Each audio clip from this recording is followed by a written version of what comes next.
La parole est à Monsieur Jean-Pierre Lecoq pour le groupe Changer Paris pour 2 minutes. Oui, merci Monsieur le maire. J'interviens parce que le groupe Changer Paris a été saisi par un certain nombre d'habitantes et d'habitants du 8e arrondissement, relayé par une élue de cet arrondissement, qui a souhaité, à la suite de l'abandon par la mairie de Paris d'un projet qui avait été longtemps soutenu par la mairie du 8e arrondissement de création d'une école polyvalente, d'une cuisine de production,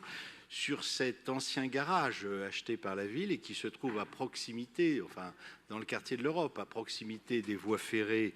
de la gare Saint-Lazare, non loin d'ailleurs des 9e et 17e arrondissements. Et du fait de l'abandon que nous regrettons bien évidemment de cet important équipement public pour le 8e arrondissement, des habitants du 8e arrondissement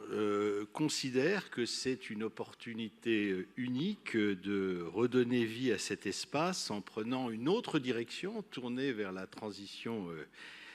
environnementale que celle qui avait été choisie par l'exécutif parisien et qui sont basées sur une surdensification, sur une surélévation et sur une bétonisation à tout prix. Effectivement, ce secteur de Paris est un secteur qui est très densément construit et on a là sans doute, même s'il y a des contraintes fortes dans le secteur, enfin sur ce terrain qui est pollué malheureusement, mais on peut imaginer d'étudier justement un espace de respiration qui prendrait sans doute la forme d'un espace vert dans ce secteur du 8e arrondissement. Voilà le sens de ce vœu et j'incite bien sûr tous les groupes de l'Assemblée à le voter avec enthousiasme. Pour vous répondre, la parole à Monsieur le Premier adjoint, Patrick Bloch. Absolument, vous avez noté depuis hier ma polyvalence sur nombre de sujets. Donc, en l'occurrence, c'est un sujet que je connais bien, puisque, effectivement, sur cette parcelle d'une superficie de 2360 mètres carrés, qui a accueilli un garage pendant quelques décennies et qui a fait l'objet d'une dépollution de grande ampleur, il y avait donc la perspective de construire une école sur ce site. Et de ce fait, nous avons été malheureusement confronté à un avis défavorable de l'État via l'ARS.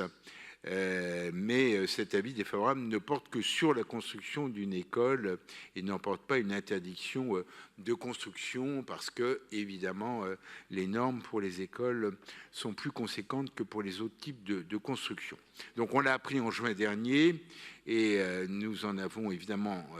et immédiatement informé la mairie du 8e arrondissement, en particulier dans un contexte où la construction de cette école de 8 classes permettait d'envisager la fermeture de l'école Florence, notoirement exiguë, et nous travaillons évidemment activement sur ce sujet pour trouver une solution pour maintenir l'offre de classes d'école publique dans le 8e arrondissement avec Jeanne Dautzer et toute son équipe. Donc tout cela se passe de manière très constructive. Alors, à partir de là, se pose la question du devenir du reste du programme. Des réflexions sont en cours menées par la DLH avec 2 hypothèses de nouvelle programmation, conformément aux règles du PLUB, qui induit une baisse de la constructibilité sur la parcelle, et à la demande de la mairie du 8e arrondissement, qui aimerait une offre dédiée aux personnes âgées avec du logement familial et une résidence autonomie. Et notamment l'hypothèse d'un relogement du CHU Agneau 10, qui accueille des mères avec de jeunes enfants, est également envisagée. Donc de ce fait, évidemment, quand arrive un vœu qui dit « mais après tout, faisons un espace vert là où on voudrait plutôt faire des logements familiaux et sociaux », on se dit que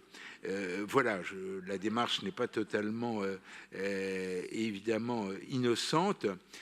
Surtout qu'en termes de manque d'espace vert, notamment dans cette partie du 8e arrondissement, le parc Monceau n'étant pas si loin que ça, ce n'est pas forcément un argument qui s'impose. J'aurais tout simplement, et de manière non polémique, que nous ayons le temps de la réflexion, et c'est la raison pour laquelle je vous demande de bien vouloir retirer ce vœu, faute de quoi j'émettrai un avis défavorable.